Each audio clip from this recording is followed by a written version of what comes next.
শুরু করছি আজকের গল্প মঞ্জিল সেনের লেখা বেগম সাহেবা। ডাকবাংলোটা একটা টিলার উপর, নিচে চারপাশে যতদূর দৃষ্টি যায় শুধু পাইন আর পাইনের বন। পাহাড়িদের বসতিও আছে, কিন্তু তা বেশ দূরে, বন ভেদ করে তা চোখে পড়ে না।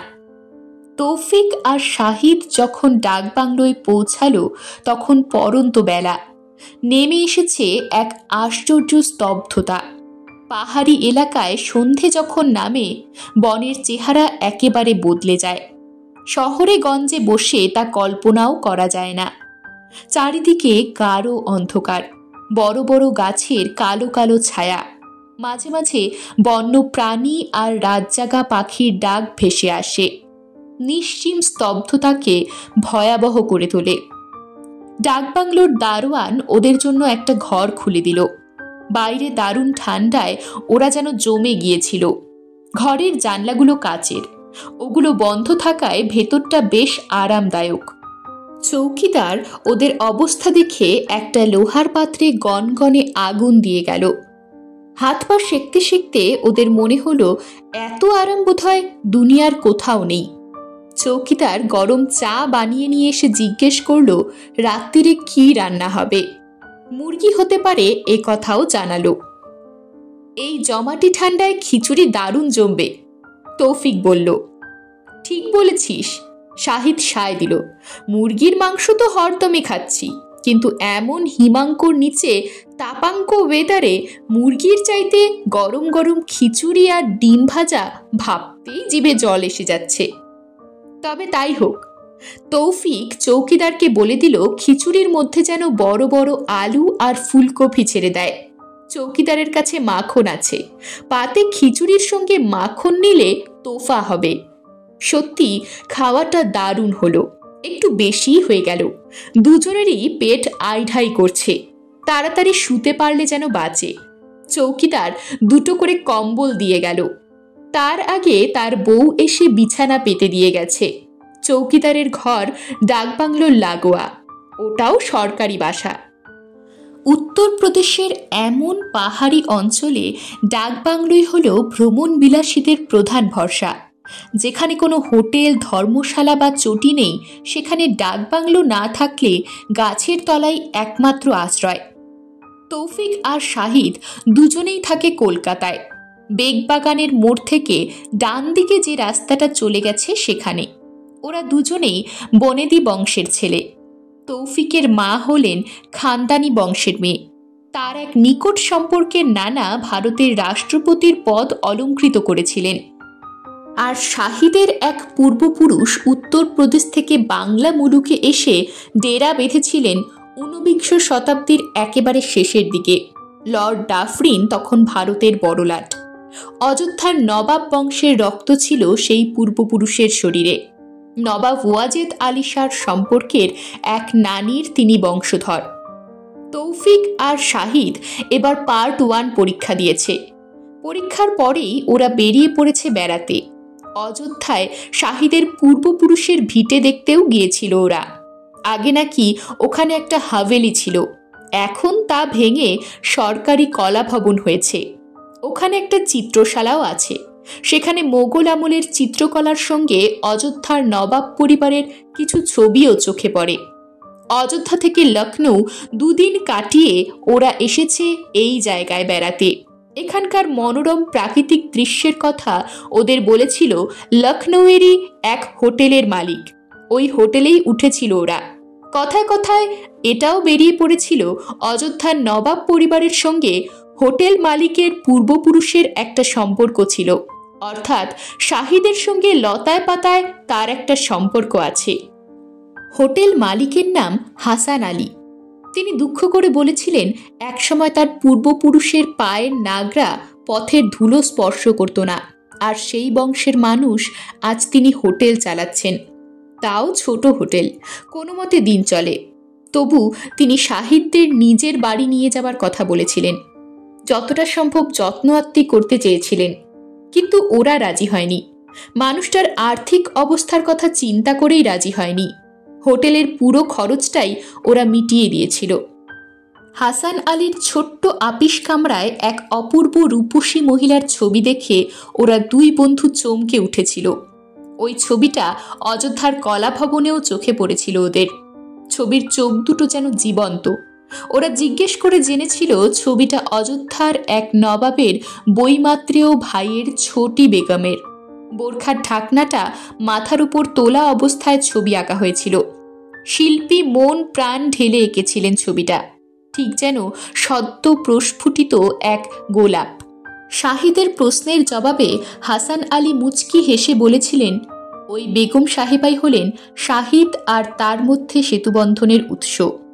শাহিদ ব্যাপারটা বুঝতে না পারায় তিনি খোলসা করে বলেছিলেন, ওই বেগমের এক দৌহিত্রের বংশধর হলেন শাহিদ, আর সেই দৌহিত্রের মাতুল বংশের হলেন তিনি নিজে। মূল সম্পর্কটা যদিও ছিল খুব ঘনিষ্ঠ, কিন্তু আজ 200-রও বেশি বছর পরে তা এক বিশাল বটগাছের অসংখ্য ডালপালার মতো ছড়িয়ে জট পাকিয়ে গেছে। হাসান আলীর মুখেই ওরা শুনেছিল ওই বেগম সাহেবা ছিলেন খুব তেজস্বিনী আর স্বাধীনচেতা।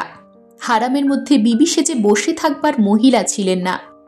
ওয়ারেন হেস্টিংস যখন ইস্ট ইন্ডিয়া কোম্পানির কোষাগার পূর্ণ করার জন্য অযোধ্যার বেগমদের সঙ্গে দুর্ব্যবহার করেছিলেন, তাদের সোনা জহরতের দিকেও লোলুপ হাত বাড়িয়েছিলেন, তখন এই ফতিমা বেগমই রুখে দাঁড়িয়েছিলেন। হেস্টিংসের রক্তচক্ষুকে তিনি পরোয়া করেননি। শোনা যায় তিনি নাকি প্রচুর অর্থ আর অলংকার নিয়ে পুরুষের ছদ্মবেশে ইংরেজদের চোখে ধুলো দিয়েছিলেন, কিন্তু তার শেষ পরিণতি জানা যায়নি। তাকে আর দেখাও যায়নি। তবে দুষ্টু লোকে তার নামে দুর্নাম রটাতে কার্পণ্য করেনি। শাহিদ মুগ্ধ দৃষ্টিতে তাকিয়েছিল ছবিটার দিকে। ওর স্পষ্ট মনে হচ্ছিল চোখ দুটো যেন ওর দিকে তাকিয়ে হাসছে। একটা অদ্ভুত অনুভূতিতে শিহরণ বয়ে গিয়েছিল ওর সারা শরীরে। শোবার আগে চৌকিদার ওদের বলল, রাত্রিরে হুট করে দরজা খুলে বেরোবেন না, কিন্তু জায়গা ভালো নয়। সারাদিনের পথশ্রান্তিতে ঘুম আসতে দেরি হলো না। মাঝরাতে দুজনেরই কিসের শব্দে ঘুম ভেঙে গেল। ওরা কান পেতে শুনল ঘোড়ার গাড়ির শব্দ। এদিকে ঘোড়ার গাড়ি আগে ওদের চোখে পড়েনি। ডাকবাংলোর সামনেই এসে থামল গাড়িটা। কারা যেন গাড়ি থেকে নেমে বারান্দা দিয়ে হেঁটে ওদের পাশের ঘরেই ঢুকল। ডাকবাংলোয় ওরা ছাড়াও যে অতিথি আছে, চৌকিদার এ কথা ওদের বলেনি। ওরা আবার ঘুমোবার চেষ্টা করল। ঘুমিয়েও পড়েছিল, কিন্তু ঘোড়ার খুঁড়ের টকবক শব্দে ওদের ঘুম গেল টুটে। একটা দুটো নয়, যেন বেশ কয়েকটা ঘোড়া ছুটতে ছুটতে এসে থামল ডাকবাংলোর সামনে।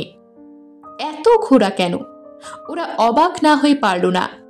দুজনেরই তরুণ বয়স, কৌতূহলটা ওদের মধ্যেও টকবক শুরু করে দিয়েছে। দুজনেই জানলা খুলে বাইরের দিকে তাকালো। অদ্ভুত এক দৃশ্য চোখে পড়ল ওদের। জনা কয়েক গোড়া ঘোড়সাওয়ার ঘিরে ধরেছে একটা ঘোড়ার গাড়িকে। সাধারণ ঘোড়ার গাড়ি নয়, ঝালরের পর্দায় ঘেরা। দুটো ঘোড়া, একটা কালো কুচকুচে, অন্যটা ধবধবে সাদা।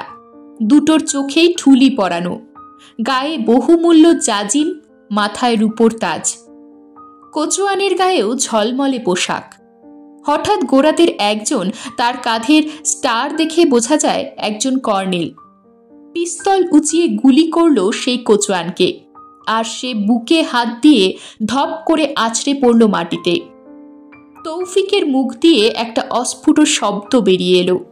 তারপরই সেই কর্নেল সিঁড়ি দিয়ে বারান্দায় উঠে গটগট করে এগিয়ে গেল ওদের পাশের ঘরের দিকে। তৌফিক এই ঘটনায় বিচলিত হয়ে পড়েছিল। ওর হাত পা কাঁপছিল, কিন্তু শাহিদের যেন কোনো চেতনা নেই। একটা দুর্নিবার আকর্ষণে ও এগিয়ে চলেছে দরজার দিকে। ওর ভাবভঙ্গি দেখে ভয় পেয়ে গেল তৌফিক। বন্ধুকে আটকাবার চেষ্টা করল, কিন্তু শাহিদের শরীরে যেন অসীম শক্তি এসে ভর করেছে। এক ঝটকায় তৌফিককে সরিয়ে দিয়ে দরজা খুলে বেরিয়ে গেল।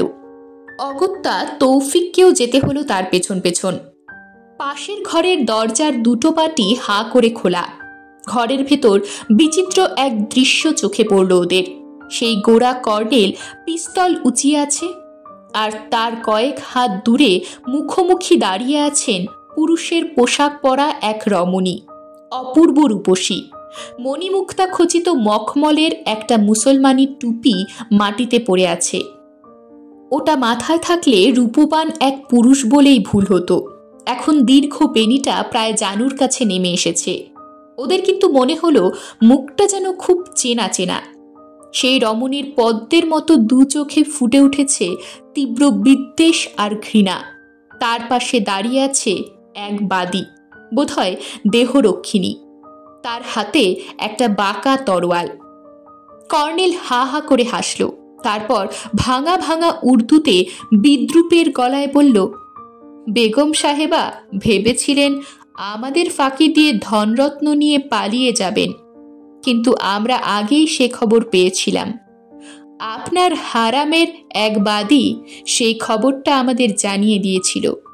আমরা এমন ঘটনার জন্য প্রস্তুত ছিলাম। এখন ধনরত্নের পেটিকা আমাদের হাতে তুলে দিয়ে কৃতার্থ করুন। আপনাকে আমি আমার বিবি করে রাখব। বেগম সাহেবার দু চোখ দিয়ে যেন আগুন ঝরে পড়ল। তিনি বললেন, ওরে বিদেশি কুকুর, তুই কি ভেবেছিস নিজের প্রাণ বাঁচাবার জন্য ওই পেটিকা তোর হাতে তুলে দেব? নিজের মান সম্মান বিসর্জন দেব?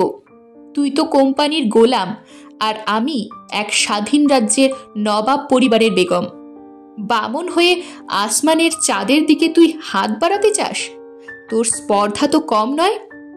আগুনে পুড়ে মরবার আগে পতঙ্গের পাখা গজায়, তোরও তেমন পাখনা গজিয়েছে।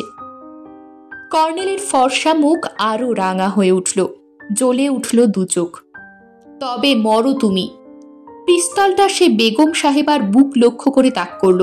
সঙ্গে সঙ্গে সেই বাদী তরোয়াল নিয়ে ঝাঁপিয়ে পড়বার চেষ্টা করল তার উপর।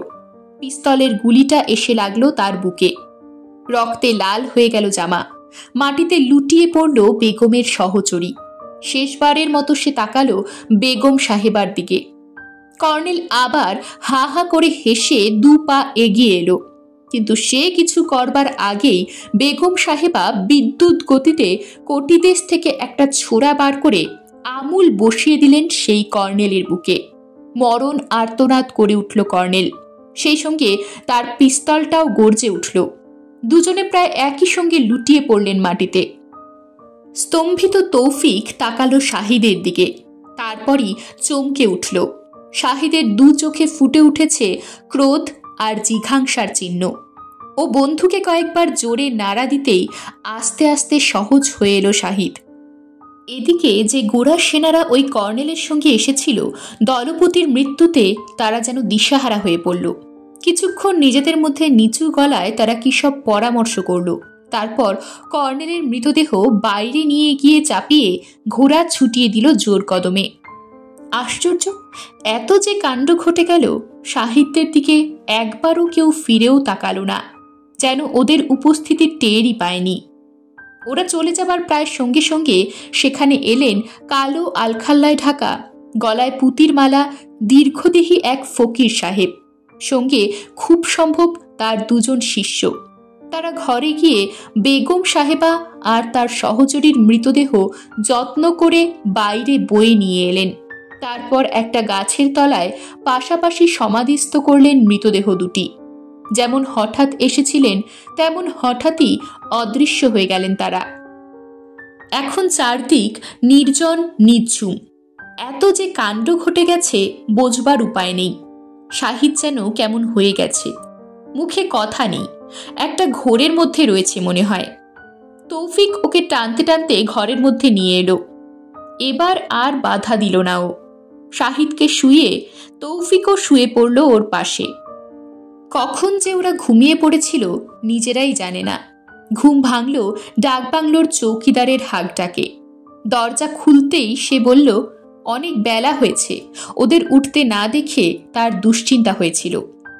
সত্যি অনেকক্ষণ রোদ উঠেছে, সূর্যের আলোয় ঝলমল করছে পাহাড়ি উপত্যকা। গতরাতের ঘটনা মনে হচ্ছে দুঃস্বপ্ন, কিন্তু সত্যি কি তাই? ওরা দুজন পরস্পরের মুখের দিকে তাকালো। চৌকিদার ওদের মুখের হতভম্ব ভাব লক্ষ্য করে ব্যাপার কি জানতে চাইল। তৌফিকই খুলে বলল সব কথা। চৌকিদারের তো দু চোখ কপালে ওঠার জোগাড়। সে বলল, তার বাপ ঠাকুরদার মুখে এমন একটা ঘটনা শুনেছিল। তা সে তো অনেক বছর আগের ঘটনা। তখন ইংরেজরা এক এক করে নবাব বাদশাদের রাজ্য কেড়ে নিচ্ছিল। তখন নাকি এখানে একটা বাগান বাড়ি ছিল, এক নবাবের বাগান বাড়ি। কিন্তু আজ পর্যন্ত কেউ এমন ঘটনা দেখেছে বলে শোনা যায়নি। চৌকিদার ওদের সকালের জল খাবার আনতে চলে গেল। শাহিদ হঠাৎ বলে উঠল, ব্যাপারটা এখন আমার কাছে স্পষ্ট হয়ে গেছে। কি সেটা? তৌফিক জিজ্ঞাসা করল। যে বেগম সাহেবাকে আমরা কাল রাতে দেখেছিলাম তাকে খুব চেনা চেনা মনে হচ্ছিল। কাল বুঝতে পারিনি। হাসান আলীর আপিস ঘরে আর কলা ভবনে যে ছবিটা আমরা দেখেছিলাম সেই ফতিমা বেগমই কাল দেখা দিয়েছিলেন। তার ছেলে মেয়েদের বংশ শাখা প্রশাখার মতো ছড়িয়ে পড়েছে। আমিও তার একটা শাখা। হয়তো খোদার মর্জিতেই কাল আমরা এখানে এসেছিলাম। বেগম সাহেবা সেই রাতের ঘটনার পুনরাবৃত্তি করে আমাকে জানিয়ে গেলেন আসলে কি ঘটেছিল। সেই সঙ্গে তার নামে যে অপবাদ রটেছিল তা যে মিথ্যে তাও প্রমাণ করে গেলেন। হয়তো এটা না জানানো পর্যন্ত তার আত্মা শান্তি পাচ্ছিল না। একটু থেমে তৌফিক আবার বলল, আল্লাহর কাছে আমি তার জন্য দোয়া মাংব। এরকমই আরও সব গল্প পেতে চ্যানেলটিকে সাবস্ক্রাইব করে দেবেন। আর গল্পটি যদি ভালো লেগে থাকে তাহলে লাইক, শেয়ার আর কমেন্ট করে দেবেন।